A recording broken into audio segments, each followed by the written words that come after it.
Assalamualaikum warahmatullahi wabarakatuh. Kami dari kelompok 2 akan mempresentasikan hasil kerja kelompok kami yang berjudul Proses Pengambilan Keputusan dalam Penelitian.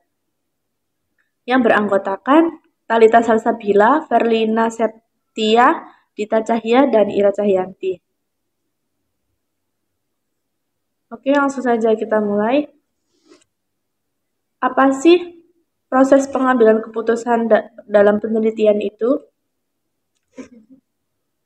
Nah, proses pengambilan keputusan adalah suatu rangkaian kegiatan yang saling terkait, tertuju kepada pemilihan dari berbagai alternatif.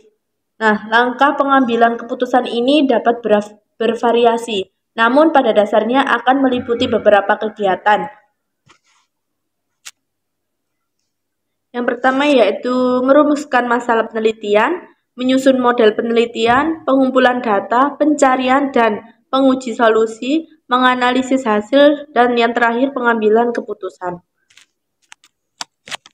Nah, yang pertama merumuskan masalah dalam penelitian.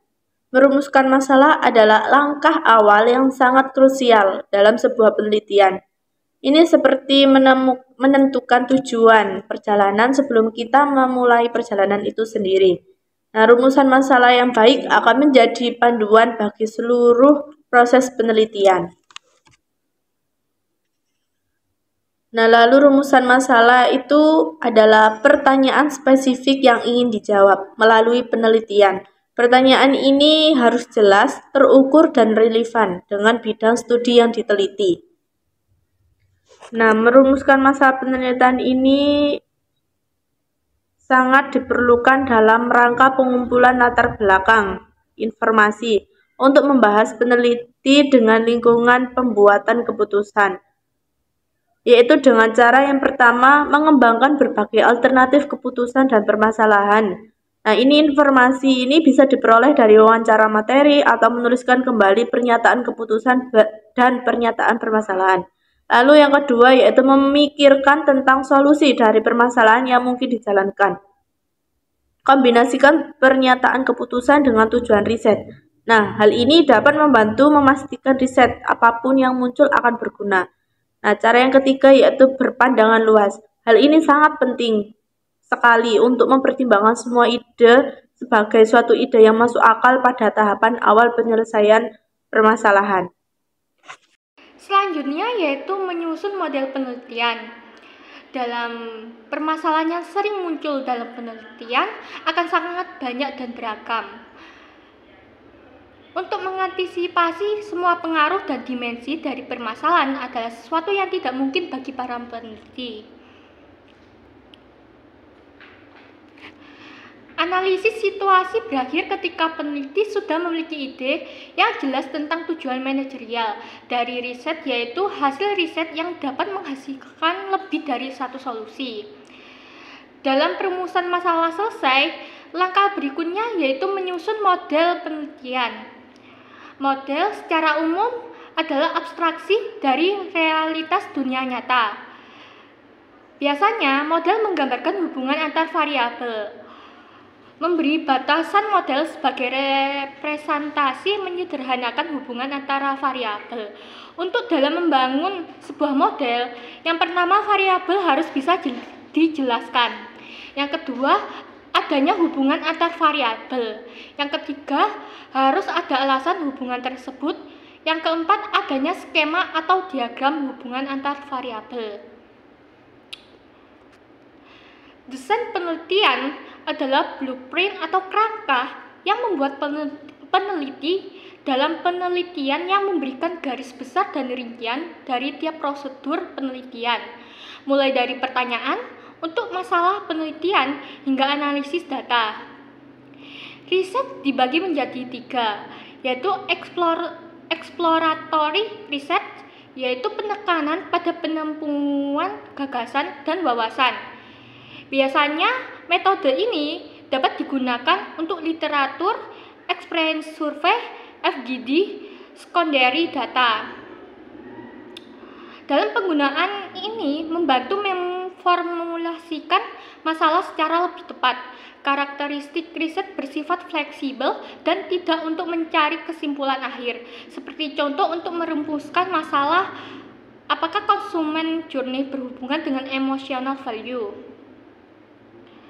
Yang kedua, descriptive riset. Riset deskriptif biasanya digunakan untuk menentukan besaran sesuatu atau frekuensi kejadian ketika peneliti memiliki masalah, hipotesis, dan informasi yang lengkap. Kegunaan penelitian ini untuk membuat estimasi presentasi unit dalam suatu populasi yang menunjukkan perilaku tertentu, menggambarkan kelompok pelanggan yang sesuai, penjualan, wilayah pasar, mengidentifikasi karakteristik produk, karakteristik segmentasi pelanggan, dan menentukan tingkatan variabel penelitian yang berhubungan satu sama lain dan membuat prediksi. Kemudian yang ketiga, causal riset, berkaitan dengan penentuan sebab akibat. Tujuan ini dalam memahami variabel mana yang berfungsi sebagai penyebab dan variabel mana yang berfungsi sebagai akibat, serta menentukan karakteristik hubungan antar variabel penyebab dan efektif yang akan diprediksi. Metode ini dapat digunakan untuk experimental design. Selain itu, dalam membangun model dibutuhkan literatur review atau penelitian sebelumnya. Dalam hasil literatur review akan memberikan pijakan secara jelas mengapa model tersebut akan diuji secara empirik. Model yang diuji bisa jadi merupakan replika atau modifikasi dari penelitian sebelumnya. Unit analisis merupakan langkah yang penting dalam sebuah penelitian yang menentukan siapa atau apa yang akan menyediakan data dan pada tingkat pengumpulan data apa. Peneliti akan menentukan apakah satuan yang diteliti akan berkaitan dengan benda, individu, kelompok sebagai subjek penelitian dalam pengumpulan data. Kelengkapan data akan mempengaruhi kualitas yang dianalisis, oleh karenanya data akan berdampak pada ketepatan keputusan yang diambil. Adapun cara untuk pengumpulan data bisa dibagi menjadi dua, yaitu A. Data primer, primary data, yaitu data yang dikumpulkan sendiri oleh perorangan atau suatu organisasi secara langsung dari objek yang diteliti dan untuk kepentingan studi yang bersangkutan dan dapat berupa interview atau observasi. B. Data sekunder, secondary data, yaitu data yang diperoleh atau dikumpulkan dan disatukan oleh studi-studi sebelumnya atau yang diterbitkan oleh berbagai instansi lain. Biasanya sumber tidak langsung berupa data dokumentasi dan arsip-arsip resmi. Materi selanjutnya, pencarian dan pengujian solusi. Dari data yang terkumpul, maka pencarian solusi dan pengujian solusi dapat dilakukan. Pada tahap ini sering terjadi beberapa kesalahan yang umum ditemui dalam penelitian survei seperti salah populasi, sampling, pengukuran, dan non-respon. Error atau kesalahan selalu berpotensi muncul dalam setiap penelitian. Dalam hal ini adalah desain survei. Disebut kesalahan karena faktor tersebut dapat mengurangi akurasi dan tingkat kepercayaan. Kesalahan harus dieliminasi tetapi tidak selalu menghilangkan. Kemampuan peneliti harus akurat membuat kesimpulan untuk populasi yang lebih besar sehingga kesalahan survei salah satu kunci untuk kualitas. Tujuan survei adalah inferensi terhadap populasi yang lebih besar. Evaluasi kualitas biasanya mencerminkan tingkat keberhasilan dalam upaya itu. Peneliti harus terus menjaga ketika merancang, melaksanakan hingga menafsirkan hasil. Berikutnya yaitu menganalisis hasil. Dari data yang terkumpul, maka analisis data dapat dilakukan. Berbagai analisis data dapat dilakukan dengan berbagai model statistik.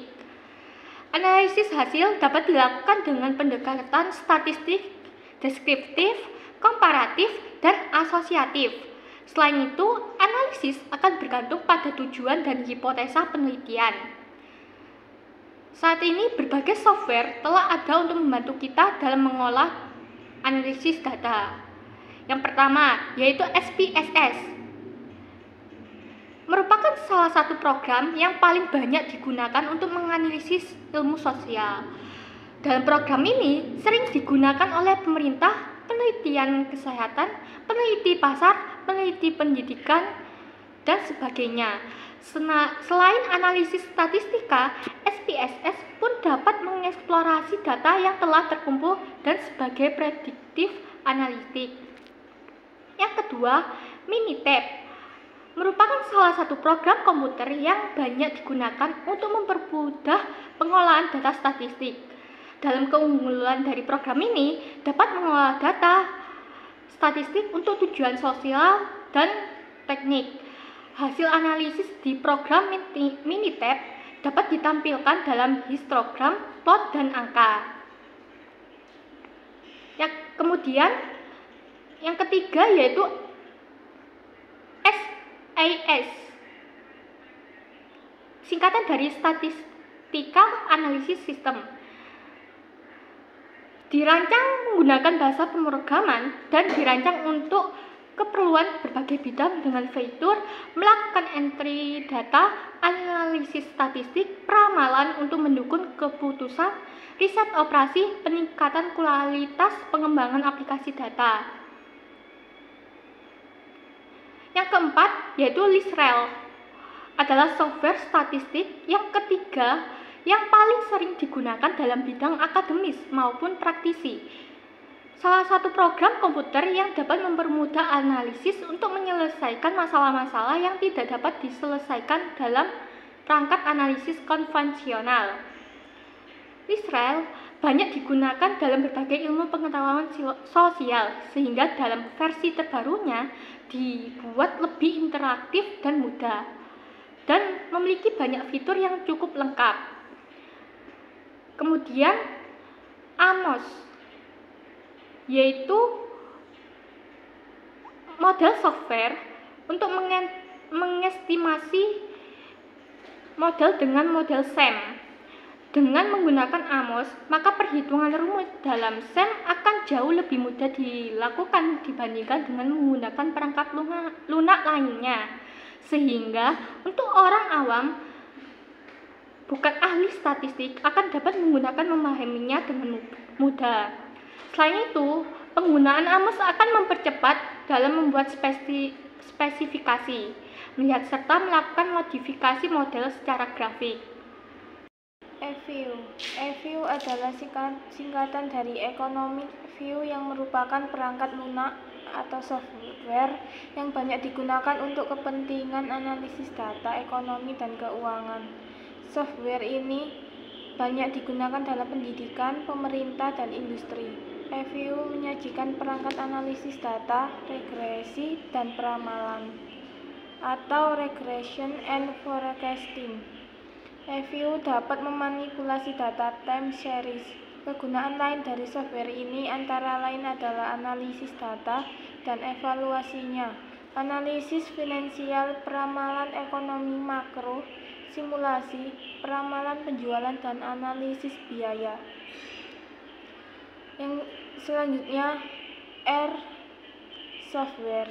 R adalah software statistik yang bebas atau free software di bawah lisensi GNU atau GNU is not Unix General is Public License, yang menjamin selalu agar R selalu bebas.